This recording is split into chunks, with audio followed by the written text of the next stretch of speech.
High, আমি একটা গার্ডেনে চলে এসেছি। তো এই গার্ডেনটা দেখতে পাচ্ছ একটা গাছ। তো এই গাছটার নাম কি? আমাকে জানলে অবশ্যই জানাবে। তো এটা ছিল বার্থডের পরের দিনের একটা ভিডিও। তো সকালবেলায় মানে একটা দোকানদার এসেছিল টোটো করে অ্যানাউন্স করতে, করতে বেডশিটের দোকান। বেডশিটগুলো কিন্তু ভালোই ছিল। ডাবল বেডশিট হিসেবেও ব্যবহার করতে পারেন অথবা সিঙ্গেল বেডশিট হিসেবেও ব্যবহার করতে পারেন। তো আমরা কেটে নিচ্ছিলাম সবাই মিলে। আমরা অনেকগুলো বেডশিট নিয়েছিলাম। আমাকে গিফট করেছিল বার্থডে গার্লের বাবা ২ টা বেডশিট। আর বেডশিটগুলো গরমে আপনারা অ্যাজ আ চাদর হিসেবেও ব্যবহার করতে পারেন গায়ে দিয়ে। তো খুবই সুন্দর সুন্দর ছিল কালেকশন।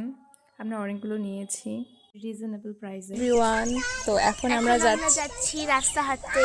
না একটু ঘুরতে যাচ্ছি। দেখো সাথে আমি জলপাই নিয়েছি। এই জলপাইটা খুবই টেস্টি, আর মামার বাড়ির জলপাই। তো জলপাইটা একদম পাকা, এত দারুণ টেস্টি খেতে, কোনো টক নেই আর কোনো পোকাও নেই। ঠিক আছে, তোমরা চাইলে খেতে পারো। আমরা কিন্তু দুজনে যাইনি, আরও আমার দিদিরা ছিল, বাচ্চারাও ছিল। তো এই যে দেখতে পাচ্ছ পালং শাকের বড় একটা ক্ষেত, এটা ছিল আমার আরেকটা মামার বাড়ি। তো এখানে আমরা এসেছি নদীর পাশেই একদম। এখানে ওই যে আমি পদ্মর যে বিলটা, আমি যে ছবি উঠেছিলাম, তো এই হচ্ছে পদ্মর বিল। এখন পদ্ম ফুল যদিও নেই, বাট খুব সুন্দর লাগে নদীর পাশে আসতে। আর বলো তো এগুলো কি? আমাকে এর আগে আমি পোস্ট করেছিলাম, তো এগুলো বলেছিল আমাকে ধনিয়া পাতা, বাট ওগুলো ধনিয়া পাতা নয়, এগুলো হচ্ছে গাজর। আর এটা বলো তো কিসের গাছ? তো এটা হচ্ছে চালতার গাছ।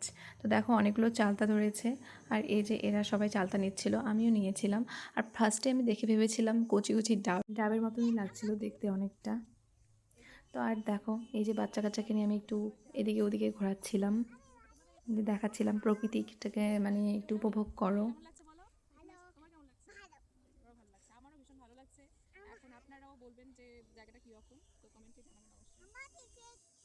বিকেলবেলা এই জায়গাগুলো খুবই সুন্দর লাগে বেড়াতে এসে। আর দেখতে পাচ্ছ ওখানে একটা নৌকাও রয়েছে। তো আমি এখন আমাদের ঘোরাঘুরি শেষ, আমরা এখন একটু মামার বাড়িতে ঢুকবো।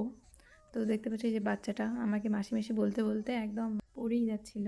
তো আমি সেই মুহূর্তে ধরে ফেলেছি, আর পড়েনিও। আর ও পড়ে গেলেও কোনো ব্যথা পায় না।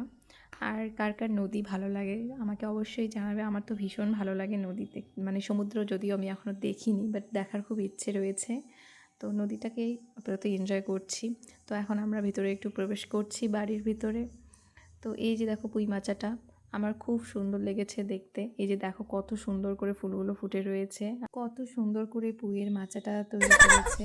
আর এনাকে দেখো তা কালেক্ট করছে আত্মীয়র বাড়ি থেকে, যেখানে আসবে সেখানে এগুলা নেয়, ও কোনো কিছু ছাড়ে না। তো এরপর সন্ধেবেলা একটা পাশের বাড়িতে বিয়ে হচ্ছিল, তারই জলভরা নাচ দেখতে দেখতে এনজয় করছিলাম। ওই যে যে নদীটা বিলটা দেখালাম, ওখানেই ওরা জল ভরতে গেছিলো স্কুলের সাইডে আর একটা রাস্তায়। তো আপাতত এইটুকুই, ভালো লাগলো অবশ্যই একটা লাইক দিও। টাটা।